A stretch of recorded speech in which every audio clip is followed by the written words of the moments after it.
Welcome to Technology Markets Uncut podcast, your weekly insight into the topics and trends that we have been exploring for you here at Technology. I'm your host, Oswald Oduntan, investment manager for the Managed Portfolio Services based out of our London office. And this week, I am pleased to be joined by a regular podcast guest, Richard Carter, our head of fixed interest research, and Ben Barringer, our Technology Research Analyst. Now, last week, global stocks showed a lot of divergence. In the US, the tech-heavy large-cap names gave up some territory to the more cyclical and small-cap sectors. And this was mainly due to concerns about the semiconductor industry that also impacted other markets such as Japan and Taiwan, which Ben Barringer will cover in more detail. Elsewhere, several economic data points came out of the UK that further reduced the likelihood of a steep rate cut, which also pushed the sterling briefly to $1.30. And then just last night, we saw news of President Joe Biden dropping out of the US election. So on that news, hot off the press, Richard, I'll begin with you. Any thoughts on the dropout of Joe Biden?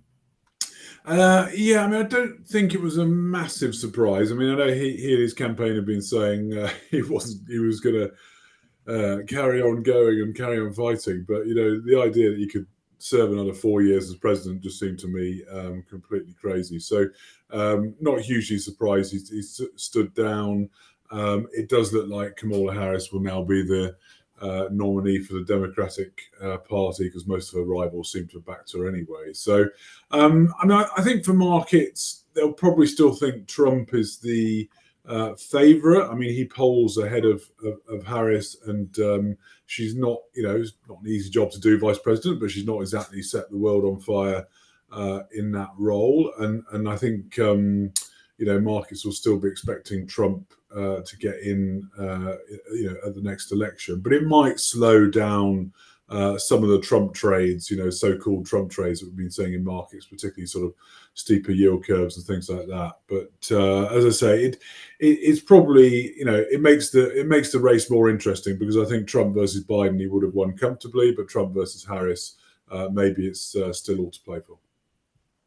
Thanks. And across the pond, we saw strong wage growth data and mildly higher than anticipated inflation figures, with the headline inflation rate in the UK staying at 2% and service inflation still resisting at 5.7%. This clearly reduced expectations of a rate cut in August, and also alongside the European Central Bank held off lowering their interest rates.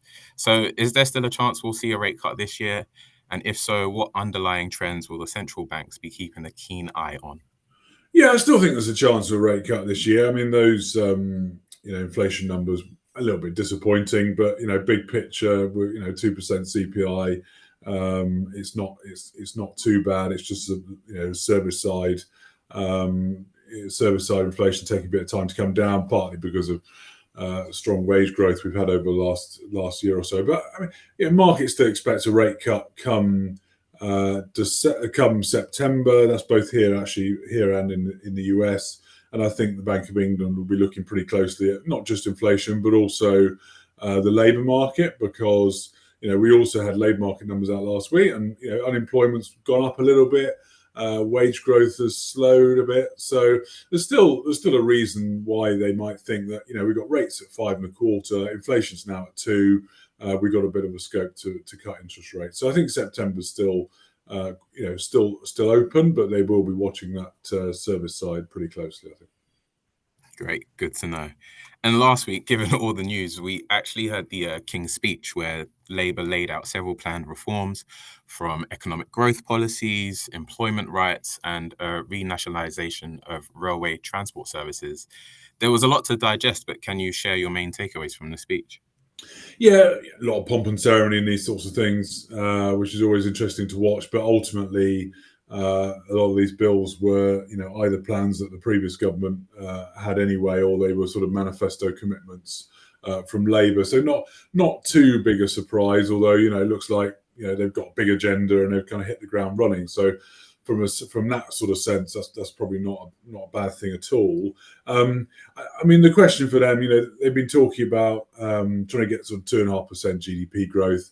That would be great because it would fix some of the problems that the public finances have got. But let's be honest, 2.5% growth in the UK. We haven't had that for a while. It's not going to be easy to achieve. They're talking about sort of various planning reforms and all the rest of it. But getting back to 2.5% is going to be a challenge for them. And if they can't get to that, what does that mean for borrowing and for debt? Because the chances are, if they fall short of their target, they may need to do something in terms of tax rises potentially, or spending cuts, which is going to be quite a difficult sell, I think, for them as they've just coming in as a new government. So they'll be hoping to see the growth rates picks up. Maybe some of their policies from the King's Speech will help them do that, but I think it's still going to be a bit of a challenge. Thanks, and we'll be keeping a keen eye on Rachel Reeve's announcement later on this week. Ben, moving on to you. The earnings season has begun, and it's been generally a good season for your sector, but some of that has been eclipsed by Trump's remarks about possibly withdrawing defense assistance from Taiwan, which is a key player in the semiconductor supply chain via global chip manufacturer TSMC. This led to a decline in the broader semiconductor market, as mentioned early on in this podcast. Is this the start of a downturn in this sector, and do the fundamentals and recent earnings look solid enough to withstand any more challenges? Great. Thanks. Morning, Oz. Look, last week, as you say, we had the start of the earnings season. So we had three results, and there will be more this week and then more the week after. They are, as you say, quite solid from ASML, which is the maker of machines that make semiconductors. They saw solid orders principally from TSMC. We had TSMC's numbers themselves, and they upped their guidance for this year for 20 to 25% plus growth. And they also increased their CapEx number. So that's, again, good for ASML. And then we also had Netflix as well on Thursday night. And again, 17% revenue growth, but again, raising their guidance. So fundamentally, I don't think there's anything wrong with the tech sector at the moment. Now, as you rightly say, there was some sentiment sort of change slightly over the week. And I think that was due to three things, actually. Often you get a little bit of de-risking into quarterly numbers. So I think there's a little bit of that, and maybe a little bit of profit taking after such a strong run. I think that's fair. You quite correctly say, Trump made some comments about Taiwan potentially needing to pay some kind of insurance or needing protection. That's an interesting comment, and obviously, Trump is a deal maker, but it also, re-highlights the geopolitical risk in Taiwan and between the US and China.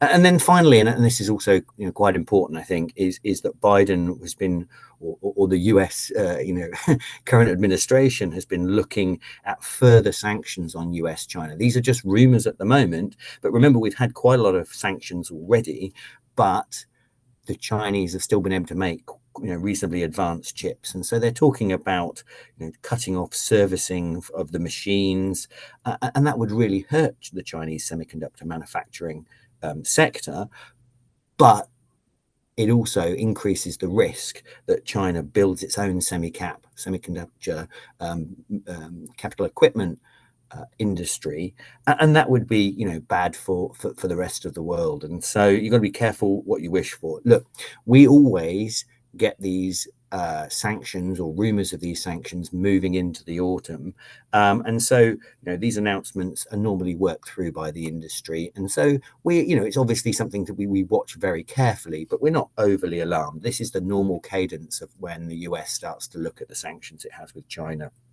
The thing we're more focused on is the results from companies like AMD, Intel. We don't have NVIDIA until the end of August, but the most current things we're watching are the big cloud providers are going to be announcing over the next couple of weeks. Their CapEx plans are going to be very, very important, because roughly every $100 that Microsoft, for example, spends on CapEx leads to $35 worth of revenue for companies like NVIDIA.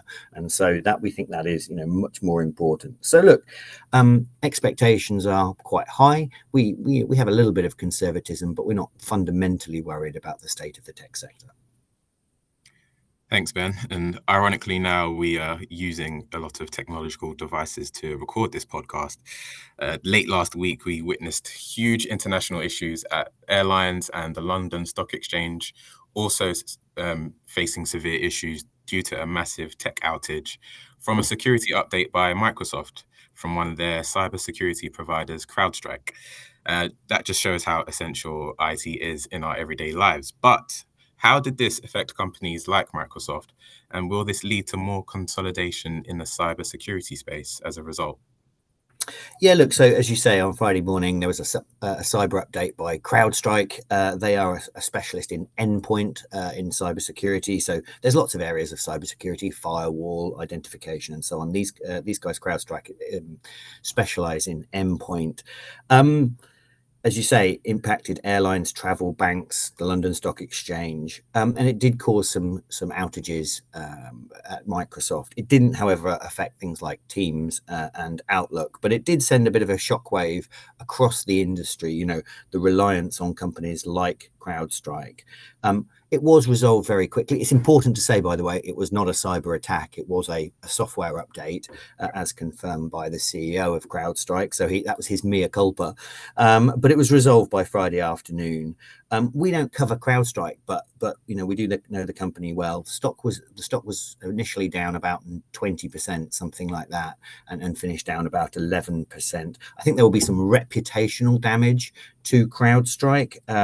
You know, it's never good when you cause your customers, you know, big IT companies and their IT departments, you cause them a big headache, and it'll be interesting to see how their new business flows happen. In terms of Microsoft, as I say, there wasn't a huge impact actually. They got the systems, you know, up and running reasonably quickly. We got fairly early indications from Australia and India, you know, who were the first to receive those updates, and it allowed them to, you know, to fix the problem reasonably quickly. So, just on the second part of your question, in terms of, you know, cybersecurity and the consolidation, cybersecurity has always historically been a very fragmented market. If you think about cybersecurity, you're constantly the threat is constantly evolving because it's a human threat, and so the attackers are constantly looking at new ways to attack businesses. That requires new software and new cybersecurity techniques. And so it's always been quite a fragmented market. More recently, it's been consolidating, but it's still quite a fragmented market.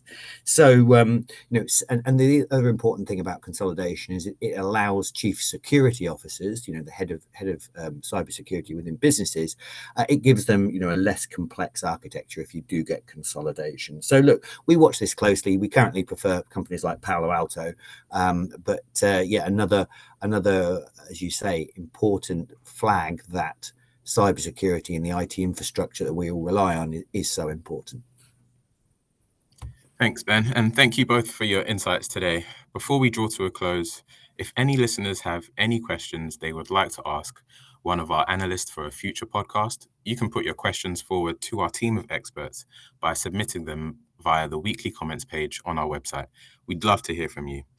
And to stay up to date with our thoughts on markets and current issues, please visit our website at www.quiltercheviot.com. Here, you can also see more of what we are doing at Quilter Cheviot, as well as watch past webinars on demand and subscribe to our weekly comment newsletter.